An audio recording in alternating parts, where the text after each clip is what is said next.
friends, welcome to Ramy's vlog. நாம் இன்னைக்கு இந்த வீடியோல நீங்க வீடியோ பார்த்தாலே தெரியும். இன்னைக்கு வந்து சண்டே தான். சோ சண்டே லஞ்ச் vlog தான் இந்த வீடியோல பார்க்க போறோம். மீன் வந்து இன்னைக்கு மீன் குழம்பு, மீன் ஃப்ரை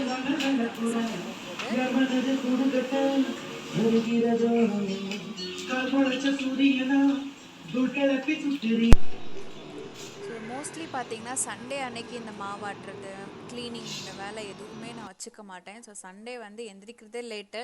ஸோ எல்லாமே வந்து லேட்டாக தான் நடக்கும். அதனால் வந்து லஞ்ச் மட்டும் சாப்பிட்டு பக்கத்தில் இருக்கிற ஏதாவது இடத்துக்கு தான் போயிட்டு வந்தேன். இல்லைன்னா சும்மா ஒரு வாக்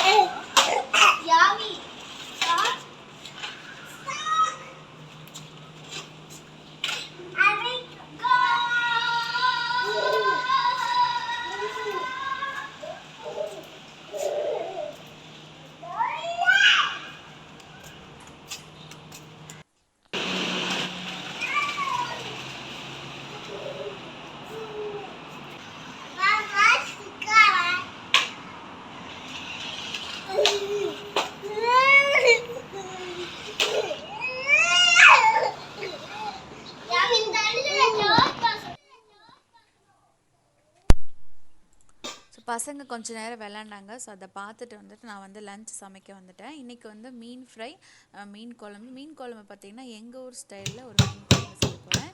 ஸோ மீன் ஃப்ரைக்கு இஞ்சி பூண்டு பேஸ்ட் வந்து இருக்கணும். என்கிட்ட இஞ்சி பூண்டு பேஸ்ட் வந்து தீந்து போச்சு, நான் என்ன திரும்பி அரைச்சி வைக்கல.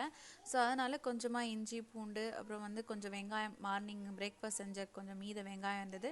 ஸோ அதையெல்லாம் போட்டு தட்டி எடுத்து வச்சுருக்கேன். மீன் வந்து கழுவி எடுத்து கொடுத்துட்டாங்க. இதை வந்து ஃப்ரைக்கு மட்டும் வந்து தேவையான அந்த மீன் பீஸ்லாம் எடுத்துட்டு பாக்கி எல்லாமே அந்த குழம்புலாம் போடணும். ஸோ நம்ம தட்டி வச்சுருக்கிற இஞ்சி பூண்டு அந்த பேஸ்ட்டை எடுத்துக்கலாம். இதில் வந்து நம்ம தேவையான அளவுக்கு உப்பு சேர்த்துக்கலாம். மீன் வந்து பீஸ் எவ்வளோ எடுத்துக்கிறீங்களோ அதுக்கேற்ற மாதிரியான உப்பு, ஒரு டீஸ்பூன் அளவுக்கு உப்பு சேர்த்துக்கலாம். கொஞ்சமாக வந்து மஞ்சள் தூள், உங்கள் காரம் வந்து காரத்துக்கு ஏற்ற மாதிரி மிளகாத்தூள் சேர்த்துக்கலாம். நான் ஒரு 1.5 டீஸ்பூன் அளவுக்கு மிளகாத்தூள் சேர்த்துருக்கேன். இதில் வந்து நிறைய காரம் வராது, கொஞ்சம் கலர் வேணால் நிறையா வரும். ஸோ அந்த மாதிரியான மிளகாத்தூள். மல்லித்தூள் வந்து ரொம்ப கம்மியாக ஒரு 1/4 டீஸ்பூன் மட்டும் சேர்த்துக்கிட்டா போதும். நிறைய சேர்த்துட்டா அந்த மீனோட ஃப்ளேவரே நல்லா இருக்காது. இதில் வந்து மிளகுத்தூள், அதுவும் உங்கள் காரத்துக்கு ஏற்ற மாதிரி சேர்த்து. நெக்ஸ்ட்டு பார்த்தீங்கன்னா அரிசி மாவு வந்து நல்ல அந்த மீன் வந்து நல்லா கிறிஸ்பியாக ஃப்ரை பண்ணுறதுக்காக சேர்க்குறது. ஒரு டீஸ்பூன் இல்லைனா 1.5 டீஸ்பூன் சேர்த்துக்கலாம். கொஞ்சமாக வந்து ஆயில் சேர்த்துட்டு ½ லெமன் ஜூஸ் வந்து சேர்த்துருக்கேன். அரிசி மாவு சேர்த்துட்டிங்கன்னா உங்களுக்கு மசாலா நல்லா மீனில் ஒட்டியும் வரும், அதுவும் இல்லாமல் உங்களுக்கு நல்லா கிறிஸ்பியாகவும் கிடைக்கும்.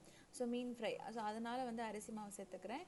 இதெல்லாம் சேர்த்துட்டு ஒரு பேஸ்ட் மாதிரி நம்ம மிக்ஸ் பண்ணி மீனில் வந்து நல்லா வந்து 2 பக்கமும் அப்ளை பண்ணிடலாம்.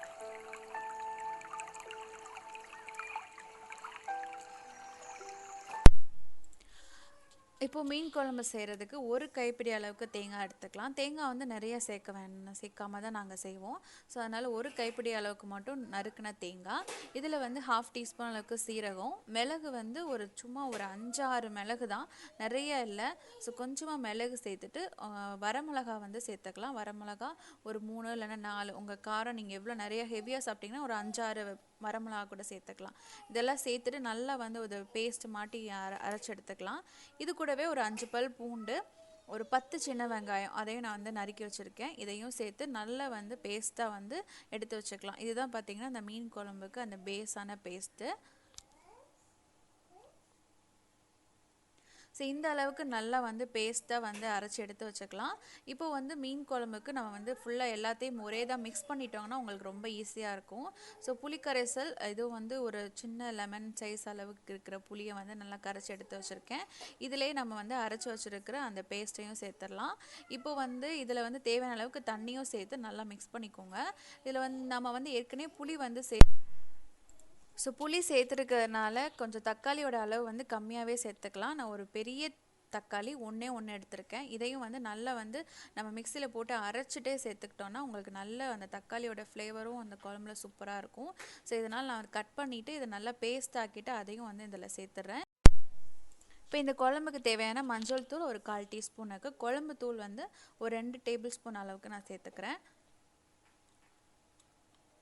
இந்த தேவையான அளவுக்கு உப்பு, கல்லுப்பு சேர்த்து இதை நல்லா வந்து ஒரு தடவை மிக்ஸ் பண்ணிடலாம். இதுதான் வந்து குழம்பு வந்து இப்படி நல்லா மிக்ஸ் பண்ணிட்டோன்னா உங்களுக்கு தாளிச்சிட்டு அது அப்படியே வந்து இந்த குழம்பு கரைசல் எடுத்து ஊற்றி கொதிக்க வச்சாலே ஈஸியான ஒரு மீன் குழம்பு.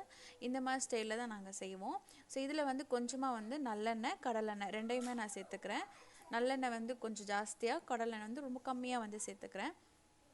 எண்ணெய் நல்லா காஞ்ச பிறகு கடுகு சேர்த்துக்கலாம்.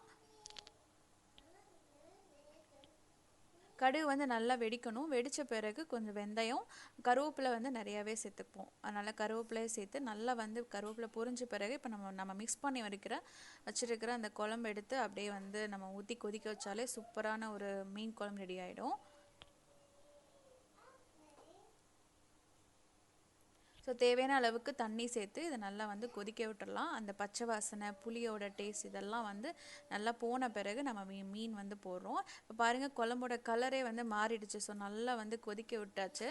உப்பு, காரம், புளிப்பு இது மூணுமே கரெக்டாக இருந்தால் அதுக்கப்புறம் வந்து நம்ம மீன் சேர்த்துக்கலாம். இல்லை வந்து ஏதாவது ஒன்று உங்களுக்கு கம்மியாக இருக்குது ஃபீல் ஆச்சுன்னா நீங்கள் மீன் போடுறதுக்கு முன்னாடியே வந்து புளி தண்ணி, இல்லைன்னா உப்பு, இல்லைன்னா வந்து மிளகாத்தூள் இதெல்லாம் போட்டு நல்லா கொதிக்க விட்டப்புறம் அதுக்கப்புறம் வந்து மீனை போட்டுடலாம்.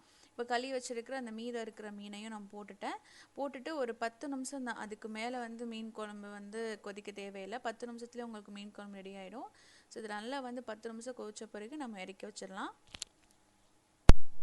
ஸோ குழம்பு கொதிச்சிருக்கும் போதே நான் வந்து மீன் ஃப்ரைக்கு ஏற்ற மாதிரி அந்த மசாலா பட்டி வச்ச அந்த மீனையும் போட்டு நல்லா வந்து தவா ஃப்ரை பண்ணுறேன். நான் வந்து டீப் ஃப்ரை பண்ண மாட்டேன். ஸோ எப்போயுமே இந்த மாதிரி கலவாக வந்து எண்ணெய் ஊற்றிட்டு நம்ம வந்து ஷாலோ ஃப்ரை மாதிரி அந்த மாதிரி தான் செய்வேன். ஸோ அந்த ஷாலோ ஃப்ரை செய்யும்போது கொஞ்சம் வந்து டைம் எக்ஸ்ட்ரா ஆகும்.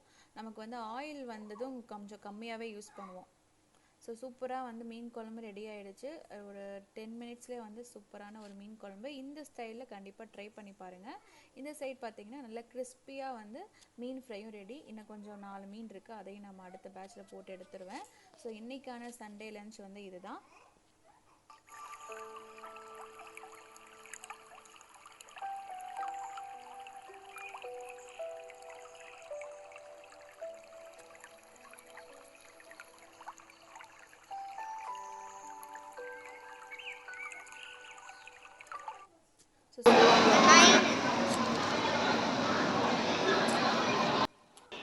ஸோ ஈவினிங் பார்த்தீங்கன்னா சும்மா ஒரு வாக் மாதிரி போகலான்னு வாட்டர்வே பாயிண்ட்டு வந்து மாலுக்கு போனோம். இது வந்து புங்கோரில் இருக்குது. ஸோ அங்கே என்ட்ரன்ஸ்லேயே வந்து ஐஸ்கிரீம் இருக்குது. ஸோ வந்து ரொம்ப நாள் ஆச்சு ஐஸ்கிரீம் சாப்பிட்டுன்னு சொல்லிட்டு ஹேண்ட் ஹாஸில் வந்து ஐஸ்கிரீம் வாங்கினோம்.